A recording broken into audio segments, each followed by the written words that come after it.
Donc salut à tous, aujourd'hui on se retrouve avec le groupe Tobassi. Salut les gars. Salut. Comment ça va? Impec. PKO, ça va. Carrément. Est-ce que vous pouvez vous présenter? Bah ouais. Moi c'est Louis, je suis le saxophoniste et le flûtiste de Tobassi. Et voilà. Moi je suis Pierre et je joue de la basse dans Tobassi. Moi c'est Mickaël et je fais de la trompette dans Tobassi. Non, moi c'est William, je fais les claviers et je fais aussi un peu de chœur dans Tobassi. Moi c'est Johan et je suis batteur choriste dans Tobassi toujours. Moi c'est Giovanni et je suis chanteur de Tobassi. Ok. Donc on va commencer par la première question. Comment est né votre groupe? C'est moi. Non, c'est William, non, je crois que C'est moi. Pierre. Peu importe. Ah bah très bien, excusez-moi. Du coup, Tobassi, en fait à la base c'est un peu la rencontre entre Pierre et Louis. On était au lycée ensemble. Alors très rapidement, il s'est devant Johan et Mickaël. En fait on était dans le même lycée tous les 5 et du coup par différents concerts qu'on a pu faire ensemble, par exemple avec Pierre, Louis et Johan, on était dans le même big band, bordel. Et du coup on a rencontré, on a tourné comme ça pendant 4-5 mois et ensuite on a rencontré Giovanni qui nous a permis de nous épauler au chant et ça fait une fort bonne rencontre. Il y a eu une bonne alchimie qui s'est faite entre nous. Ok. Ok. Comment définiriez-vous votre musique? Alors en fait Tobassi c'est un peu le mélange de toutes nos influences, sachant que le socle commun du groupe ça reste le jazz. Mais après on peut retrouver des influences hip-hop, pop et voilà. Et métal un peu. Ok. Et du coup, quelles sont vos influences? On a des influences un peu groove, genre avec des groupes Electro Deluxe Ok. ou même, je sais pas, d'autres groupes, Tigran Amazian, qui est un peu plus jazz, metal, on va dire. Et sinon d'autres groupes comme Roy Hargrove ou les Breaker Bros. Breaker Brothers. Vraiment quelque chose de varié dans Et plusieurs... chacun apporte un peu plusieurs styles. ses influences. Enfin, pour la plupart, on a fait quand même pas mal de musique classique pour commencer. Puis après, on s'est plutôt mis au jazz. Et puis, par exemple, Johan, Moi c'est le jazz. Bah, le classique ça aurait été compliqué. Hein, ouais, la batterie, ouais, c'est pas.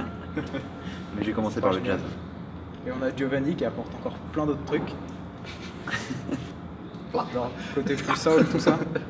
Puis il est réunionnais surtout. Oh la vache. Ok. Tobassi, groupe raciste. Donc on va parler un peu de votre album maintenant, qui sort donc en début avril. Êtes-vous satisfait du résultat? Ouais, super satisfait honnêtement. On a fait nos prises, nos enregistrements chez un monsieur qui s'appelle Philippe Pénin et c'était super cool. C'était au studio Elix, c'est ça. Ok. Et c'était vraiment confort. Honnêtement, moi j'ai adoré. Je sais pas, je pense que je parle au nom de tout le monde quand je dis ça.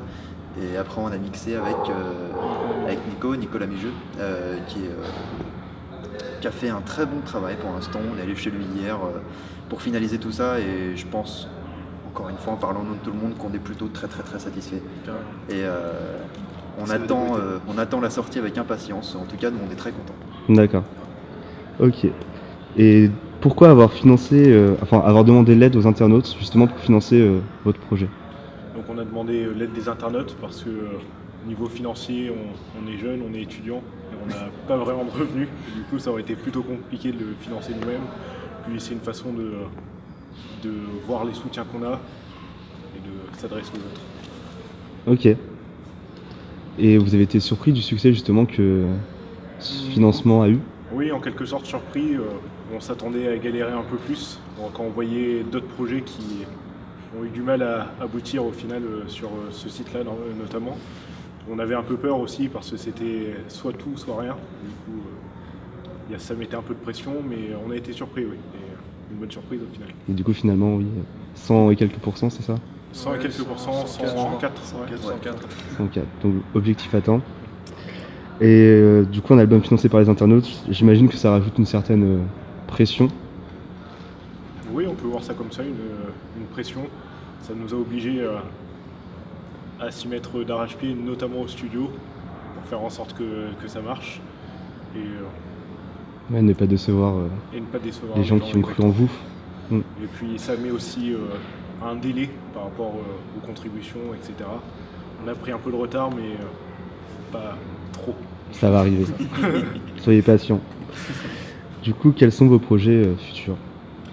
Bah, plus tard, évidemment, ce qu'on espère, c'est que déjà que le CD se vende bien, par exemple, que quelque part le CD, on l'a fait notamment pour nous faire connaître, histoire de tourner le plus possible. On est surtout un groupe de concerts, je pense.